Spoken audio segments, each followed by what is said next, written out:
Hey, ndabasuhuje. Amazina yanjye banyita Nduwawe Alex.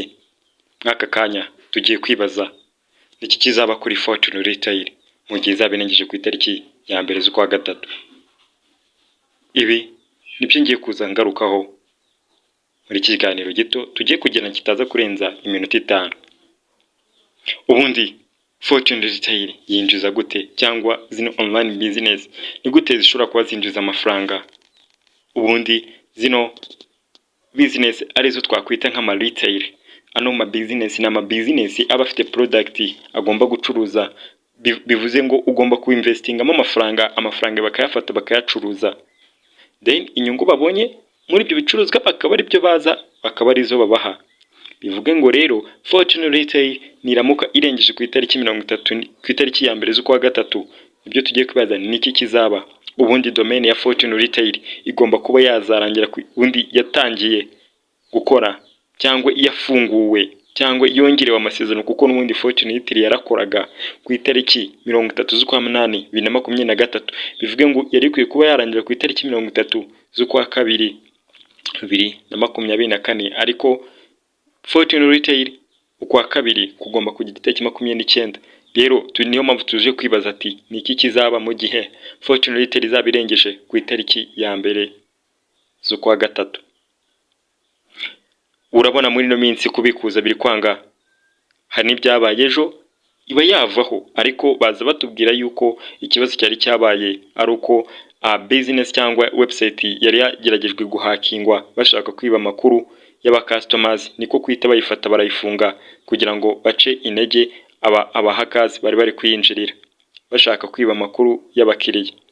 Bivuga ngo rero muri no minsi bari guca intege y'abantu bashaka kubikuza, dore ko kubikuza bitari gukunda, ari byo abantu bari kwibaza ati se kubera iki kubitsa bikunda ariko kubikuza ntibikunde. Bivuge ngo ibi nibyo tugiye kwibaza. Ubundi Fortune Retail ira promotion yayitanze kugira ngo ibe yabasha kuba yabona income, ishobora kuba ya growing ama business yabo. Ubundi barayitanze abantu barayigura cyane bagira amafaranga menshi.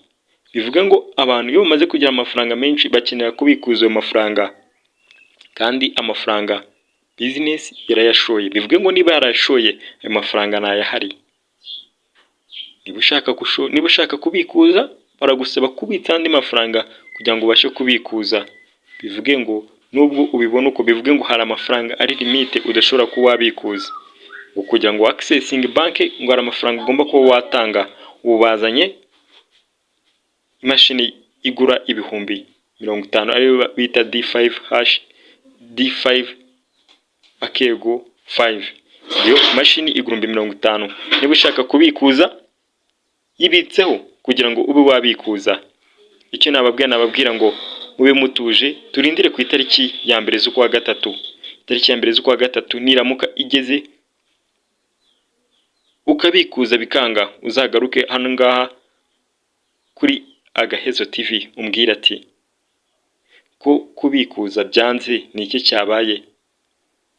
Business niba itaragenda burundu ikaba igihari, bivuge ngo kubikuza bizaba bihari. Icyo nababwira ngo mwebwe nimusenge gusa ku itariki ya mbere z'ukwa gatatu izahageze, irenge iri tariki ya 28 ku itariki ya mbere z'ukwa gatatu ihageze. Niramuka ihageze kubikuza bizakunda, amafaranga yacu tuzayabona. Icyo nababwira ngo murakoze cyane kuba mwankurikiye. Ikiganiro cyanjye ntago kirenze aha ngaha, ahubwo icyo nababwira ngo tuzahure ubutaha ku biganiro nzaba nabakore bishyashya. N'ikiganiro ngomba kubakora business enye zishobora kuba ziri muri risk yo kuba zahombya abantu, cyangwa zifite amahirwe menshi yo kuba zihombya abantu, cyangwa izo business ziba zifite amafaranga menshi, noneho ababashije kuzishoramo bakaba ari bo bahomba, then izo business zo zikunguka. Icyo nicyo tuzatuganira. Izo nizo business enye zifite high risk yuko abantu bazishoramo ari bo bafite high risk yo guhomba.